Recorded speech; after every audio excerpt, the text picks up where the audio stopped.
a new career here. Yeah, I got a new career. A new career here. It's like a steady cam, but it's not. That is really cool. Wow, look at that. And it's just the perfect thing. You could go around and shoot all these things hanging on the wall. Right in the center. Things like that. Oh, it's awesome.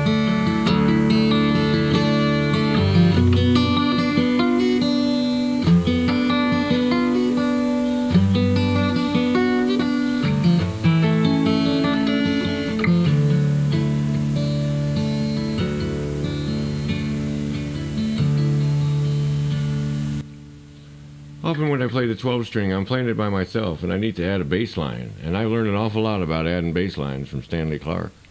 This time we talked to him about the Roxboro group and the new artist he's got, and we get to see the studio where they recorded it. And now that the recording's done in there, we found that it's become an inner sanctum for Stanley Clarke. And that's where he goes when he wants to practice, when he needs to write songs. And the piano's in there, and the empty garbage can, and the stack of paper. It's a lovely space, and you should hear the sound in there. We get him to play a little music, and we get him to play an old riff.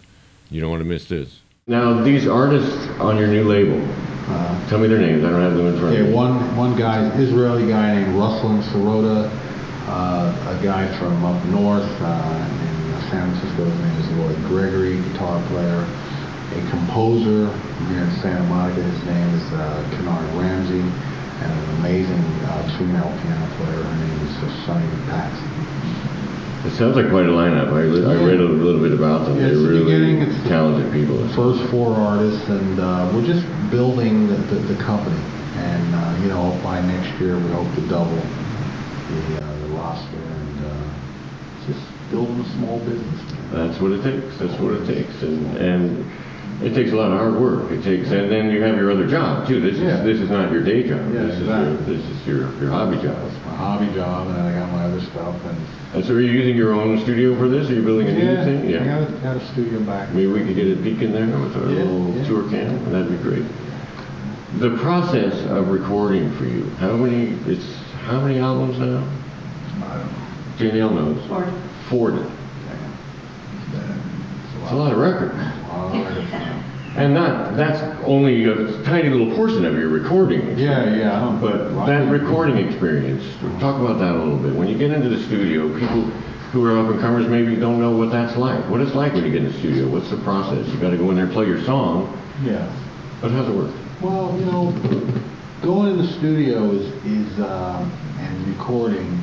You know, the one thing I always stress and I tell younger people is when you go in, it's like, especially if you're getting paid, you're going to work. And first thing is walk in with all your professionalism. If you're going to go in, you're going to play a chart, and make sure you're together so you can read, have your glasses, whatever the hell you need, to do it. Or if you can't read and you're going to go in and everyone knows that's the game we're going to play today. You go and you take the time, make sure everyone learns the tune and all that. The main thing is just being professional. Myself, what I like to do, I'm kind of a no-nonsense kind of guy in the studio. I like the old times where we used to just walk in, and like in the old days, we used to make a record in a day.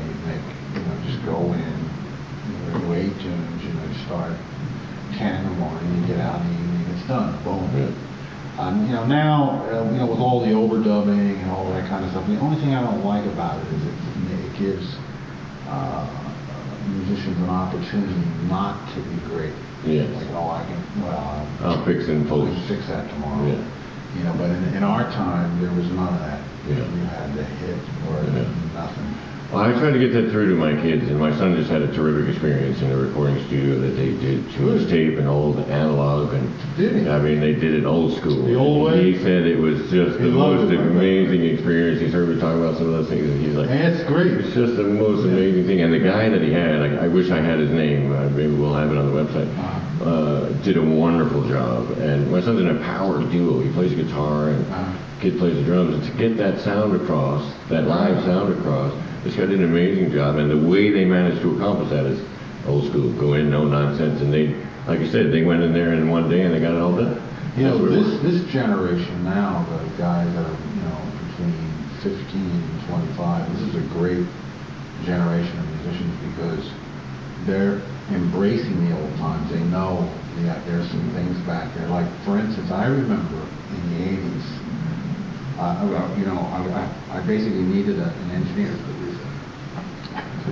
I got this engineer. They said, this guy's great. He's had 5 #1 records. He's did this with Madonna. He's done that and this and this. Man, this guy's gonna be great.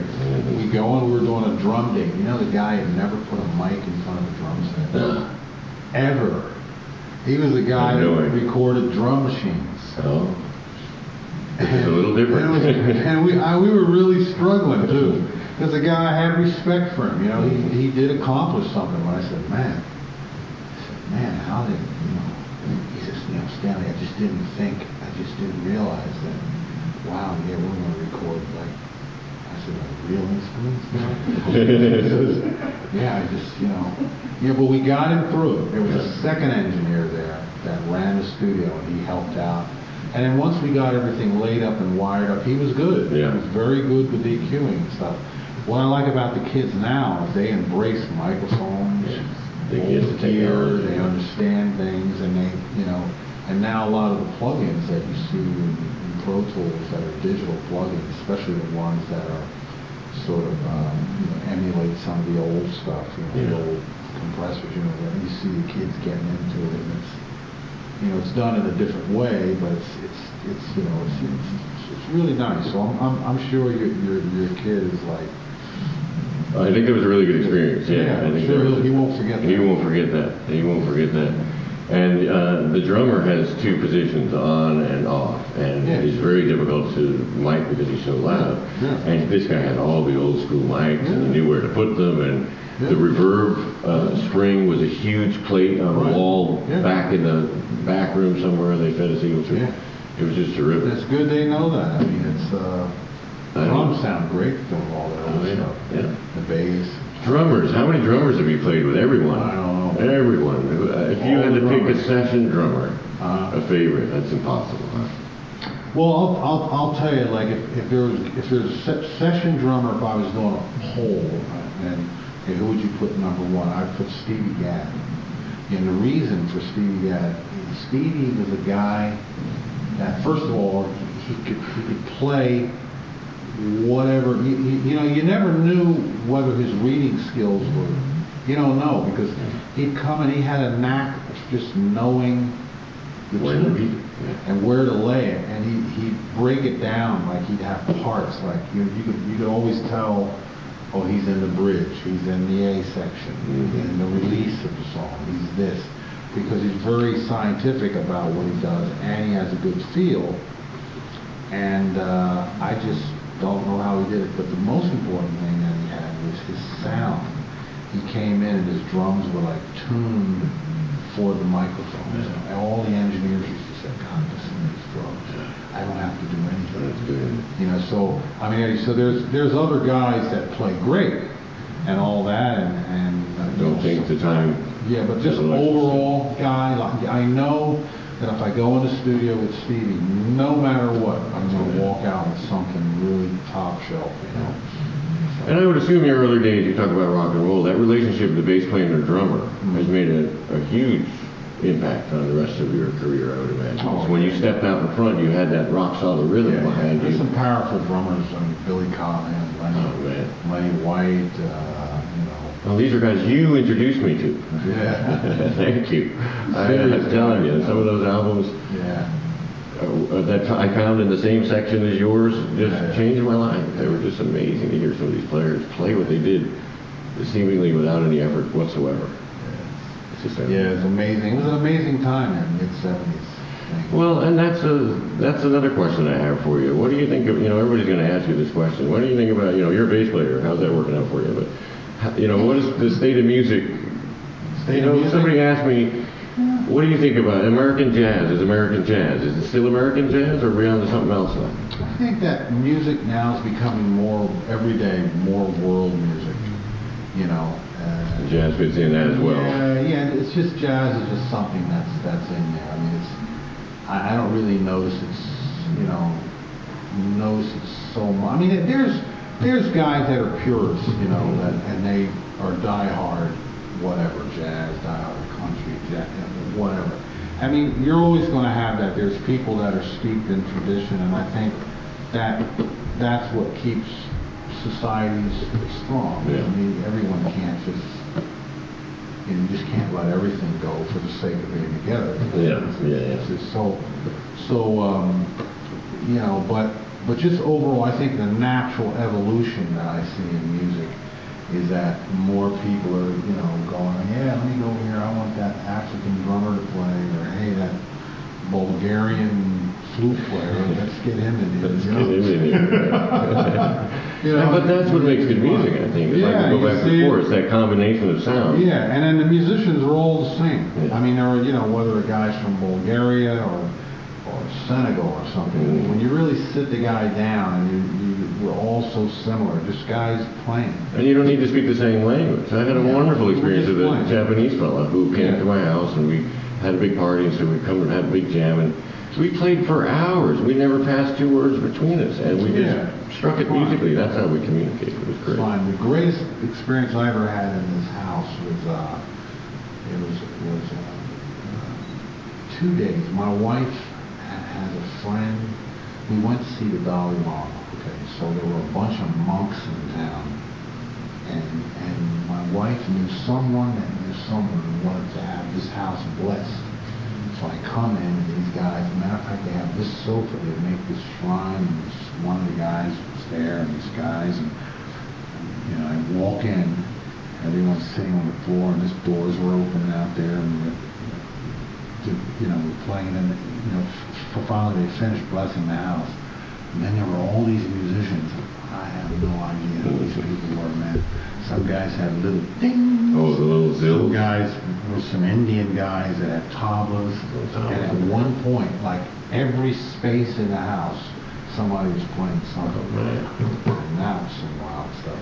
And It's people playing in the other room, here, out there. Guys were playing down there in the land somewhere. It was pretty. It was pretty deep. It just like.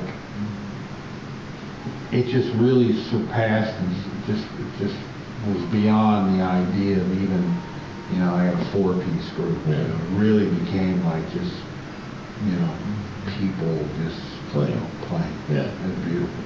Oh, some of those early days, I remember the music store at Sam Ash in New York I used to go to. There was a place where you could go in there and play all the guitars, you know. Yeah. And man, you go in there one day, and you'd be playing, there'd be a bass player over there, he'd start in, we'd get a keyboard, maybe a drummer. Pretty soon, I at 15, 16 years old, I can remember being out there in the Sam Ash and having them lined up outside the door because we were in there just kicking it. Yeah. And we never even saw each other's faces. The drummer was over there, the bass player was over there. Yeah. It was just one of those things like you talk about. Y'all get in the room, start making music. Doesn't matter what you talk about or what you look like. You just go play. It's a beautiful thing, man. I mean, you know, music, you know, it never dies. It never, that whole thing, it'll always be there. It comes up when it needs to. But it goes through changes. Carol Kay, we got to talk to, another terrific bass player, and one of the things that she said back in the day that she would go in to do these sessions, she would be talking to other jazz musicians, she just don't let them know we play jazz because it was a dirty word. If you were a jazz player, they didn't really want you playing rock and roll in those days. Did you ever run into some of that? Is that racism? I don't know what that is. You know, in my case, I never really looked at that. You know, when I was younger, I was a very aggressive player. You know, if you know my records. You know. Is that a good word? When I walked in the door, it didn't matter. It didn't matter. I just know when I used to walk in with my limbic and my 9-foot afro, I'm walking in and they're going like, we don't know what's happening, but something's going to happen. Something's going to happen. It's going to be good. Olympic has been really good to you. You then. Yeah. How long is this relationship now? Forever? It's been since the beginning. Since the beginning? 72. I think before me there was Phil Lesh had one, and I think John Entwistle. I think it was like Phil, John, Jack Cassidy. Yeah. And then me, and then Jack's one of my favorites. Yeah. I just got to talk to Yarmo. He said an interesting thing. See if you agree with it.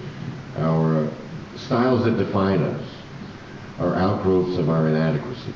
Yeah. Oh man, that struck me. Yeah. And then the other thing that struck me is I just have to sound like me, is what he said. I agree. I just have to sound like me. How about you? I just have to sound like me. That's all I gotta do now. I'm getting the old heave-ho here from the little woman, but maybe we can take a peek at the studio. Yeah, she's probably over there hiding too. But maybe we can get a little peek at the studio before we gotta go. Maybe get something else coming up. Okay. Boy, this is some commute you have here. This is great. What a great space. Yeah. So this is where your magic happens. And now you come in here all by yourself when it's just time. You practice the magic, just like everybody else. Yeah, I mean, sometimes I do. And come in, I do a lot of writing actually here, right on the piano. I have a control room upstairs that's, that we do kind of the recording in here. But actually I just moved some weight equipment in here. I wanted to start well, that's good. Again, you know? It's a combination. That's what it is. Fitness center for your brain and your body. How's that sound? I do this. I come in here and do my thing, you know. Well, let's hear how it sounds in here a little bit. I'm just going to be quiet, sit right here, and let you hit us up.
Friend who will not forgive me if I don't get a little school days.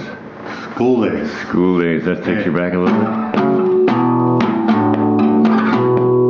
Love it. Beautiful. That's all we need. That's all you need. That much, and everybody knows what it is.